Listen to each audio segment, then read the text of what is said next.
Bienvenidos a Ecos de lo Macabro, el lugar donde las sombras hablan y las leyendas de terror cobran vida.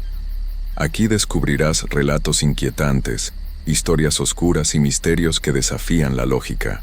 Si tienes una experiencia paranormal o conoces una leyenda que deseas compartir, en la descripción del video encontrarás un correo donde podrás enviarnos tu historia para que forme parte de este canal y así darle eco junto con los demás. Si este video es de tu agrado, no olvides dejar tu like, compartirlo y suscribirte al canal. De esa forma podremos llevar más historias escalofriantes a muchas más personas. Ahora, sin más que decir, apaga las luces, ponte cómodo y sube el volumen. Les voy a contar algo que me pasó hace unos años y que cambió mi vida para siempre. Mi nombre es José y todavía no puedo dormir bien por las noches. Lo que les voy a relatar no es un cuento ni una historia inventada.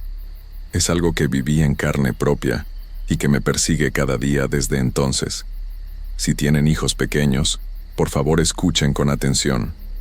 Tal vez esto les salve de un dolor que nadie debería experimentar jamás. Todo comenzó cuando mi esposa Guadalupe y yo decidimos mudarnos. Acabábamos de tener a nuestro primer hijo, un bebé hermoso de apenas 2 meses, que llenaba nuestros días de alegría. Yo trabajaba en una fábrica en las afueras de la ciudad y el sueldo no nos alcanzaba para mucho. Vivíamos en un departamento pequeño y queríamos un lugar más grande para criar a nuestro hijo. Un lugar con patio donde pudiera jugar cuando creciera. Un día un compañero del trabajo me habló de una casa. Estaba en las orillas de Tlaxcala, lejos del centro, pero el precio era increíblemente bajo. Casi regalada, me dijo. Yo no entendía por qué una casa así costaba tan poco, pero la necesidad nos hacía ver solo lo bueno. Guadalupe y yo fuimos a verla un sábado por la tarde. Era una construcción vieja pero sólida. Tenía 2 cuartos, una cocina amplia y un patio trasero con algunos árboles. El lugar estaba rodeado de terrenos baldíos y se sentía muy solo, pero pensamos que eso nos daría privacidad y tranquilidad. El dueño era un hombre mayor, delgado y con la piel curtida por el sol. Nos mostró la casa sin mucho entusiasmo. Caminaba despacio y hablaba poco. Cuando estábamos a punto de cerrar el trato, el hombre se detuvo en la puerta y nos miró con seriedad. «Les voy a decir algo», nos dijo con voz ronca. «Esta casa ha estado vacía mucho tiempo. La gente de por aquí tiene sus creencias. Dicen que en esta zona hay cosas que no son de este mundo». Yo me reí nervioso y le pregunté a qué se refería. El hombre se encogió de hombros y respondió: «Brujas, espíritus, cosas antiguas. La gente las llama Tlahuelpuchi. Son solo supersticiones de pueblo, pero por eso nadie quiere vivir aquí». Guadalupe me apretó el brazo con fuerza. Yo sentí un escalofrío, pero no quise mostrarlo. Le dije al hombre que no creíamos en esas cosas y que solo nos interesaba tener un techo sobre nuestras cabezas. El viejo asintió sin decir más y nos entregó las llaves. Firmamos los papeles esa misma tarde. Nos mudamos una semana después con nuestras pocas pertenencias. La ilusión de tener nuestra propia casa nos hacía olvidar las palabras del dueño. Pensábamos que todo estaría bien. La primera noche en la casa fue extraña desde el principio. Acomodamos la cuna de nuestro bebé en el cuarto principal. Guadalupe lo alimentó y lo acostó temprano. Estábamos cansados por la mudanza, así que nos fuimos a dormir pronto. Pero a eso de la medianoche me desperté con un sonido que venía del techo. Eran rasguños, como si alguien arrastrara las uñas sobre las tejas. Al principio pensé que era un animal, un gato callejero o una rata grande, pero el sonido era demasiado fuerte y constante. No se detenía. Me levanté de la cama y salí al patio con una linterna. Revisé el techo, pero no vi nada. El sonido se detuvo en cuanto salí. Regresé a la cama pensando que había sido mi imaginación por el cansancio, pero apenas me acosté, el sonido volvió a empezar. Esta vez no venía del techo, sino de la ventana del cuarto. Eran rasguños en el vidrio, lentos y deliberados, como si alguien quisiera entrar pero estuviera probando la resistencia de la ventana primero. Me acerqué a la ventana con el corazón latiéndome fuerte en el pecho. Corrí la cortina de golpe esperando ver a alguien del otro lado. No había nadie. Solo la oscuridad del patio y el viento moviendo las ramas de los árboles. Pero yo sabía que había escuchado algo real. Esos rasguños no eran producto de mi imaginación. Guadalupe se despertó y me preguntó qué pasaba. Le dije que había escuchado ruidos pero que no había nada afuera. Ella me dijo que probablemente era un gato y que me volviera a dormir. La segunda noche fue peor. Mucho peor. Los rasguños comenzaron más temprano. Apenas oscureció. Esta vez eran más fuertes y más insistentes. Venían de diferentes lugares al mismo tiempo, del techo, de las ventanas, de la puerta de la cocina. Era como si algo estuviera rodeando la casa buscando una forma de entrar. Y lo más terrible era que los rasguños se concentraban sobre la cuna donde dormía nuestro bebé. Podía escucharlos directamente encima de él, arrastrándose por el techo justo sobre su cabecita. Mi hijo empezó a llorar, un llanto desesperado que nunca le había escuchado antes. Guadalupe corrió a cargarlo y lo apretó contra su pecho. Ella también estaba escuchando los sonidos. Ya no podía fingir que eran gatos o ratas. Sus ojos estaban llenos de miedo y me miraba esperando que yo hiciera algo. Pero yo no sabía qué hacer. Me sentía impotente y aterrado. Los rasguños continuaron toda la noche. No nos dejaron dormir ni un minuto. Cuando amaneció finalmente se detuvieron. Pero el silencio que quedó era casi peor que los ruidos. Esa mañana Guadalupe me suplicó que hiciéramos algo. No podemos quedarnos aquí, José, me decía llorando. Algo malo está pasando en esta casa.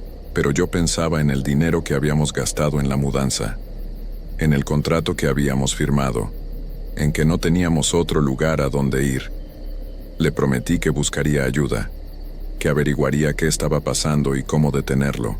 Salí temprano al mercado del pueblo. Necesitaba hablar con alguien que conociera la zona, alguien que pudiera explicarme lo que estaba sucediendo. Caminé entre los puestos de frutas y verduras hasta que llegué a un puesto de tamales. La señora que atendía era una mujer mayor de rostro amable, pero con ojos que parecían saber muchas cosas. Se llamaba Doña Carmela. Le compré unos tamales y mientras me los envolvía le conté lo que nos estaba pasando. Le hablé de los rasguños y de cómo se concentraban sobre la cuna de mi hijo. Doña Carmela dejó de envolver los tamales y me miró con una expresión de profunda preocupación. «Hijo», me dijo en voz baja, «dime que tu bebé ya está bautizado». Yo negué con la cabeza. Todavía no habíamos tenido tiempo. Apenas tenía 2 meses. La mujer cerró los ojos y suspiró. «Entonces están en grave peligro», murmuró. «Esa casa donde viven está en una zona donde habitan las Tlahuelpuchi. Son brujas muy antiguas, más viejas que este pueblo. Se alimentan de la sangre de los bebés recién nacidos. Por eso esa casa ha estado vacía tanto tiempo. Por eso nadie quiere vivir ahí». Sentí que las piernas se me aflojaban. Quise decirle que eso eran solo cuentos, pero los rasguños que había escuchado eran reales. El miedo en los ojos de mi hijo era real. Doña Carmela continuó hablando con urgencia.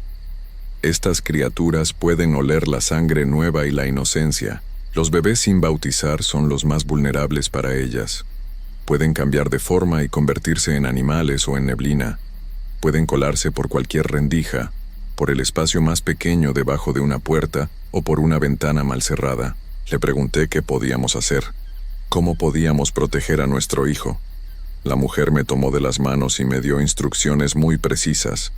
«Tienes que hacer exactamente lo que te voy a decir. Primero, consigue unas tijeras, las más grandes que tengas. Ábrelas en forma de cruz y ponlas debajo de la cuna de tu bebé. El metal en forma de cruz las mantiene alejadas. Segundo, coloca espejos en todas las ventanas. Las brujas Tlahuelpuchi odian ver su propio reflejo. Les recuerda lo que son y se asustan. Tercero, cuelga ajos en todas las puertas, en la puerta principal, en la puerta de la cocina, en la puerta del cuarto. El ajo las quema. Y lo más importante», me dijo apretándome las manos con fuerza, «nunca, pero nunca dejen una ventana o una puerta abierta por la noche, ni siquiera 1 centímetro, ni para que entre el aire. Estas criaturas pueden hacerse tan delgadas como el humo. Si hay una apertura entrarán, Y si entran y llegan hasta tu bebé, no hay nada que pueda detenerlas. Me dio también unas hierbas secas y me dijo que las quemara en la casa para limpiar el ambiente. Volví a casa corriendo con todo lo que doña Carmela me había dicho. Guadalupe me escuchó con los ojos muy abiertos. Juntos instalamos todas las protecciones. Pusimos las tijeras abiertas en forma de cruz debajo de la cuna. Colgamos espejos pequeños en cada ventana con cinta adhesiva. Amarramos ristras de ajo en todas las puertas. Quemamos las hierbas que me había dado doña Carmela. El humo llenó la casa con un olor fuerte pero reconfortante. Esa noche esperamos con terror a que oscureciera. Y cuando llegó la oscuridad, los rasguños volvieron. Pero esta vez sonaban diferentes. Sonaban desesperados y furiosos. La criatura estaba afuera pero no podía entrar. Podía escuchar cómo arañaba las ventanas con más fuerza, cómo intentaba forzar las puertas. Pero las protecciones funcionaban. Mi bebé durmió tranquilo en su cuna protegida por las tijeras de metal. Pero el cansancio es traicionero. El cansancio te hace cometer errores. Y un error era todo lo que esa cosa necesitaba para entrar. Fue en la tercera semana cuando sucedió. Había sido un día caluroso, y la casa se había puesto insoportable. Guadalupe había preparado la cena en la cocina y el calor era sofocante. Sin pensarlo mucho, abrió la ventana de la cocina para que entrara un poco de aire fresco. «Solo un momento», me dijo después llorando. «Solo para que se enfriara la casa». Planeaba cerrarla antes de que oscureciera, pero estábamos tan cansados, tan agotados por las semanas de vigilancia constante que nos quedamos dormidos temprano. Los dos caímos rendidos en la cama sin siquiera revisar las ventanas. Ese fue nuestro error. Ese fue el momento que la criatura había estado esperando. Me desperté en la madrugada con una sensación horrible en el pecho, como si algo muy pesado me estuviera aplastando, como si el aire de la habitación se hubiera vuelto espeso y difícil de respirar. Había un olor en el cuarto, un olor a tierra mojada mezclado con algo podrido, algo que nunca había olido antes y que me revolvió el estómago. Intenté moverme, pero mi cuerpo no me respondía. Estaba paralizado. Solo podía mover los ojos, y lo que vi me heló la sangre. Había una sombra junto a la cuna de mi hijo, una sombra oscura e inclinada sobre él. No era completamente sólida. Era como humo negro que se movía y cambiaba de forma. Podía escuchar un sonido húmedo y terrible, como cuando alguien succiona algo con fuerza. La sombra estaba sobre el rostro de mi bebé. Mi hijo no lloraba, no se movía, solo estaba ahí quieto mientras esa cosa lo tocaba. Intenté gritar, pero no me salía la voz. Intenté levantarme, pero era como si mi cuerpo pesara 1000 kilos. La desesperación que sentí en ese momento, no se la deseo a nadie. Ver a tu hijo en peligro y no poder hacer nada. La sombra se enderezó lentamente, y por un momento vi su cara. No era humana. Era una cara retorcida y horrible con ojos que brillaban en rojo. Tenía la boca abierta y estaba manchada con algo oscuro que goteaba por su barbilla. Me miró directamente. Sabía que yo estaba despierto. Sabía que yo la estaba viendo, y no le importaba. Hasta pareció sonreír antes de desvanecerse como humo. Simplemente se disolvió en el aire dejando solo ese olor terrible. En ese momento recuperé el control de mi cuerpo. Me lancé de la cama y corrí hacia la cuna. Tomé a mi hijo en brazos. Estaba frío, tan frío. Su piel estaba pálida y sus labios azules. No respiraba. Empecé a gritar. Guadalupe se despertó y cuando vio a nuestro bebé empezó a gritar también. Llamamos a la ambulancia. Los paramédicos llegaron rápido, pero ya era demasiado tarde. Intentaron revivirlo, pero no pudieron. Dijeron que había sido muerte de cuna, que a veces los bebés simplemente dejan de respirar, que no había nada que pudiéramos haber hecho, pero yo sabía la verdad. Yo había visto lo que pasó. Cuando los paramédicos se fueron, revisé toda la casa. Encontré la ventana de la cocina. Estaba abierta, solo unos centímetros. Un espacio pequeño que habíamos olvidado cerrar. Fue suficiente. Fue todo lo que necesitó para entrar. Me senté en el piso de la cocina y lloré como nunca había llorado. Guadalupe se encerró en el cuarto y no quiso hablar con nadie durante días. Nos mudamos de esa casa una semana después. No podíamos estar ahí ni un minuto más, pero el dolor nos siguió. La culpa nos siguió. Guadalupe nunca me perdonó por haber llevado a nuestra familia a ese lugar, y yo nunca me perdoné por haber fallado en proteger a mi hijo. Nuestro matrimonio no sobrevivió. El peso de lo que pasó era demasiado grande. Nos separamos 6 meses después.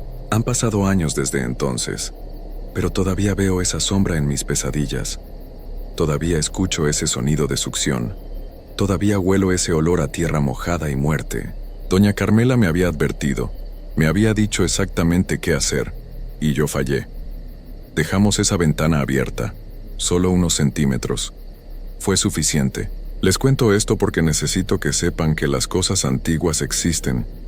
Las leyendas no son solo cuentos para asustar niños, son advertencias, son lecciones escritas con la sangre de los que no escucharon.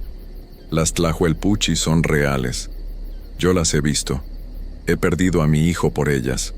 Si alguna vez se encuentran en una situación donde alguien mayor les advierte sobre algo, donde las tradiciones les dicen que tengan cuidado, por favor escuchen. No cometan mi error. No dejen ventanas abiertas.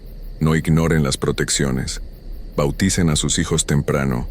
Y si alguna vez escuchan rasguños en la noche, si sienten que algo los observa desde la oscuridad, si huelen tierra mojada donde no debería haberla, salgan de ese lugar.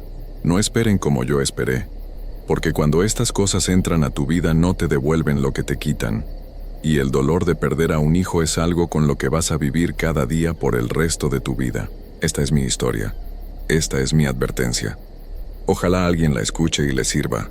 Ojalá nadie más tenga que pasar por lo que yo pasé. Las brujas Tlahuelpuchi existen, y si no las respetas te van a quitar lo que más amas. En las tierras del estado de Veracruz, cerca del municipio de Nogales, existe una historia que ha sido contada de generación en generación. Los habitantes de los pequeños pueblos que rodean esa zona hablan en voz baja sobre una presencia oscura que ronda el Cerro de las Cruces. Es una leyenda que muchos consideran solo eso, una leyenda, hasta que algo sucede que les hace cambiar de opinión. Julián era un joven de 22 años que nació y creció en uno de esos pueblos tranquilos donde todos se conocen. Era el tipo de persona que no creía en fantasmas ni en historias de terror.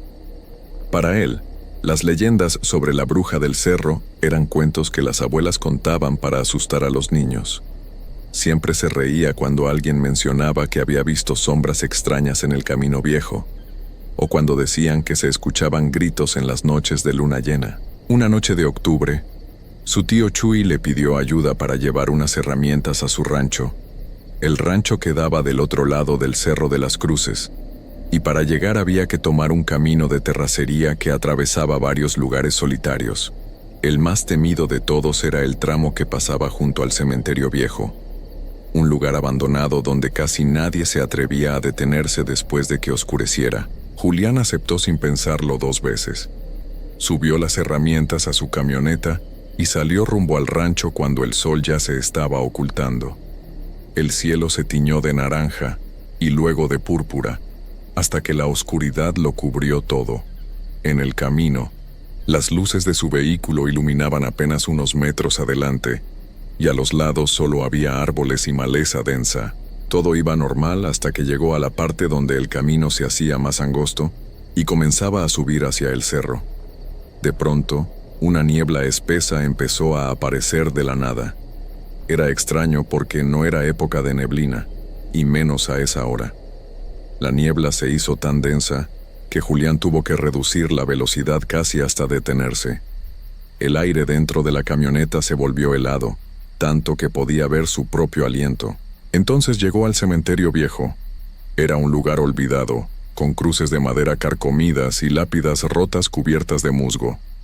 Nadie había sido enterrado allí en décadas. Mientras pasaba lentamente junto a la entrada oxidada del cementerio, Julián sintió que algo no estaba bien. Una sensación de peso en el pecho como si alguien lo estuviera observando. Y entonces la vio. Junto a la entrada del cementerio había una figura. Era una mujer vestida completamente de blanco. Estaba de pie, completamente inmóvil, mirando hacia el camino. No tenía rostro visible, solo una forma blanca que se destacaba en medio de la niebla. Julián sintió que el corazón se le detenía. Intentó acelerar, pero en ese momento el motor de su camioneta se apagó por completo. El silencio fue total. Ni siquiera se escuchaban los grillos o el viento. Solo el silencio y esa figura blanca que ahora comenzaba a moverse.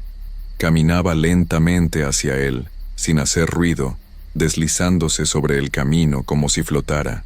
Cada paso que daba, la temperatura bajaba más y más. Julián intentó arrancar el motor girando la llave una y otra vez, pero nada funcionaba. La figura se acercaba más y más. Julián estaba paralizado del miedo, con las manos temblando sobre el volante. En ese momento de desesperación, recordó las oraciones que su abuela le había enseñado cuando era niño. Comenzó a rezar con voz temblorosa, las palabras salían entrecortadas de su boca. Y entonces algo increíble sucedió. El motor de la camioneta arrancó solo, sin que Julián tocara nada, pero antes de acelerar, cometió el error de mirar hacia la ventana. La figura estaba ahí, a solo unos centímetros del vidrio, y por primera vez pudo ver su rostro. Lo que vio lo perseguiría por el resto de su vida. Era el rostro de una mujer, pero no había nada humano en él. Sus ojos eran completamente negros, sin pupilas ni iris, solo un vacío profundo que parecía absorber toda la luz. Su boca estaba abierta en una sonrisa horrible, mostrando dientes podridos y torcidos. Su piel era de un blanco enfermizo, casi transparente. Julián pisó el acelerador a fondo, y la camioneta salió disparada por el camino, levantando polvo y piedras. No dejó de acelerar hasta que llegó al rancho de su tío. Cuando finalmente se detuvo, estaba temblando de pies a cabeza, con lágrimas corriendo por sus mejillas sin darse cuenta. Su tío Chuy salió de la casa al escuchar el ruido del motor. Cuando vio el estado en el que estaba Julián, su expresión cambió completamente. El tío Chuy era un hombre fuerte, de esos que nunca mostraban miedo, pero en ese momento su rostro se puso pálido. Julián le contó todo lo que había pasado. Las palabras salían atropelladas de su boca mientras intentaba explicar lo que había visto. Su tío no se rió. No le dijo que había sido su imaginación. En lugar de eso lo tomó del hombro con fuerza y lo metió a la casa. Una vez dentro, cerró todas las puertas y ventanas. Luego se sentó frente a Julián y le habló con una voz que él nunca le había escuchado antes. Era una voz llena de miedo. «La bruja te eligió», le dijo su tío. Esas palabras hicieron que Julián sintiera un escalofrío que le recorrió toda la columna. Entonces, su tío comenzó a contarle la verdadera historia de la bruja de Nogales. No era solo una leyenda inventada para asustar a la gente. Hace más de 50 años una mujer llegó al pueblo. Nadie sabía de dónde venía, pero se instaló en una casa cerca del cerro. La gente comenzó a notar cosas extrañas. Primero fueron los animales. Las gallinas, los perros, las cabras, empezaron a desaparecer sin dejar rastro. Luego, fueron los niños pequeños. Uno por uno, varios niños del pueblo desaparecieron en la noche. Las familias los buscaban por días, pero nunca los encontraban. La gente del pueblo sospechaba de la mujer extraña. Decían que practicaba cosas oscuras, que hacía rituales en las noches y que se escuchaban cantos raros saliendo de su casa. Una noche, un grupo de hombres decidió ir a confrontarla, pero cuando llegaron a la casa, esta estaba en llamas. El fuego era tan intenso que no pudieron hacer nada. La casa se quemó completamente hasta quedar solo cenizas y escombros. Buscaron el cuerpo de la mujer entre los restos, pero nunca lo encontraron. Después de eso, las desapariciones pararon por un tiempo. Pero la gente comenzó a reportar que veían una figura blanca vagando por el cerro y cerca del cementerio viejo. Algunos que se topaban con ella decían que sentían un frío horrible y que la figura los perseguía. Varios de esos que la vieron también desaparecieron días después. El tío Chuy hizo una pausa. Sus ojos se llenaron de lágrimas. Le confesó a Julián algo que nunca le había contado a nadie. Su hermano mayor, el tío que Julián nunca conoció, había desaparecido hace 20 años. Una noche regresaba por ese mismo camino cuando vio a la mujer de blanco. Llegó a casa aterrado, igual que Julián. Pero una semana después, salió una noche y nunca regresó. Lo buscaron por meses, pero jamás lo encontraron. Julián sintió que el mundo se le venía encima. Esa noche no pudo dormir. Cada vez que cerraba los ojos, veía ese rostro horrible con los ojos negros y esa sonrisa espantosa. Pero lo peor eran los ruidos. Durante toda la noche escuchó pasos descalzos fuera de la ventana de su cuarto. Pasos lentos, como si alguien caminara de un lado a otro. Cada vez que los escuchaba, sentía que la temperatura de la habitación bajaba. A la mañana siguiente, Julián decidió buscar ayuda. En el pueblo todos hablaban de doña Carmela, una señora mayor que sabía de hierbas, limpias y cosas del más allá. Cuando Julián llegó a su casa y le contó lo que había pasado, la anciana negó con la cabeza tristemente. «Ella te está buscando», le dijo doña Carmela. «La bruja perdió a su hijo hace muchos años, antes de que llegara al pueblo. Desde entonces busca reemplazarlo. Cuando te marca significa que te eligió. No te va a soltar hasta que te lleve con ella». La anciana le explicó que había una sola manera de intentar romper el lazo. Tenía que ir a la casa quemada de la bruja, encontrar algo que hubiera pertenecido a su hijo y quemarlo allí mismo. Solo así, tal vez podría liberarse. Julián sabía que no podía ir solo. Le pidió ayuda a su primo Daniel, uno de los pocos en el pueblo que no se asustaría fácilmente. Juntos, al día siguiente, se dirigieron hacia las ruinas de la casa quemada. El lugar estaba cubierto de maleza y árboles retorcidos. Los restos de las paredes todavía estaban negros por el fuego que consumió todo hace tantos años. Buscaron entre los escombros durante horas. Finalmente, debajo de lo que parecía haber sido el piso de una habitación, encontraron una caja de metal oxidada. Estaba cerrada, pero lograron abrirla con una piedra. Dentro había un vestido pequeño, de niño, y un mechón de cabello atado con un listón viejo. Cuando intentaron salir, se dieron cuenta de que ya no estaban solos. Alrededor de las ruinas aparecieron sombras oscuras que se movían entre los árboles. Y allí, bloqueando la salida, estaba ella, la mujer de blanco. Pero esta vez no estaba sola. Había otras figuras detrás de ella, formas oscuras que apenas se distinguían. Julián sacó el rosario bendecido que doña Carmela le había dado. Lo sostuvo con fuerza mientras él y su primo corrían hacia la camioneta. Las figuras lo siguieron, pero el rosario parecía mantenerlas a distancia. Subieron al vehículo y arrancaron justo cuando las sombras estaban a punto de alcanzarlos. Regresaron a un lugar abierto cerca del pueblo. Allí hicieron una fogata y echaron el vestido y el mechón de cabello a las llamas. En el momento en que el fuego tocó esos objetos, se escuchó un grito. No era un grito humano. Era un sonido desgarrador que venía de todas direcciones al mismo tiempo. El aire se llenó de un olor a azufre y a cosas quemadas, y entonces apareció del otro lado del fuego. La bruja estaba allí, mirando cómo las pertenencias de su hijo se convertían en cenizas. Por primera vez se veía diferente. Ya no daba miedo. Se veía triste, desesperada. Extendía sus manos hacia el fuego, tratando de alcanzar las llamas, pero no podía cruzar. Lloraba, su figura temblaba.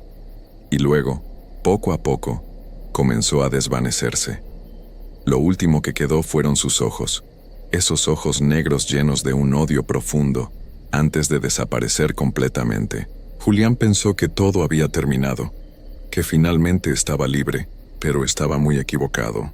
Las primeras noches después de quemar las pertenencias del hijo de la bruja fueron tranquilas. Julián comenzó a sentirse mejor. Pensaba que el ritual había funcionado. Volvió a su rutina normal. Trabajaba durante el día y por las noches intentaba descansar. Sin embargo, algo dentro de él sabía que no todo estaba bien. Una semana después, las pesadillas comenzaron. No eran sueños normales. Eran tan reales que Julián no sabía si estaba dormido o despierto. En cada sueño, caminaba por un lugar oscuro y frío. Siempre escuchaba pasos detrás de él, cada vez más cerca. Y cuando volteaba, allí estaba ella. La mujer de blanco, acercándose lentamente, con esos ojos negros fijos en él y esa sonrisa horrible. Cada noche la pesadilla era peor. La bruja se acercaba más y más. En los sueños, Julián intentaba correr, pero sus piernas no respondían. Intentaba gritar, pero no salía ningún sonido de su boca. Solo podía ver cómo ella se acercaba, extendiendo sus manos hacia él con los dedos largos y torcidos como garras. Julián comenzó a tener miedo de dormir. Se quedaba despierto lo más que podía, tomando café y viendo televisión hasta el amanecer. Pero el cansancio siempre ganaba, y cada vez que cerraba los ojos, allí estaba ella, esperándolo en la oscuridad. Los cambios físicos no tardaron en aparecer. Julián empezó a perder peso rápidamente. Su ropa le quedaba grande, su cara se veía demacrada, y sus ojos estaban hundidos con ojeras profundas. Sus manos temblaban constantemente, incluso cuando intentaba comer o sostener algo. La gente del pueblo comenzó a notar que algo andaba muy mal con él. Su familia lo llevó de nuevo con doña Carmela. Cuando la anciana lo vio, su expresión se llenó de tristeza y preocupación.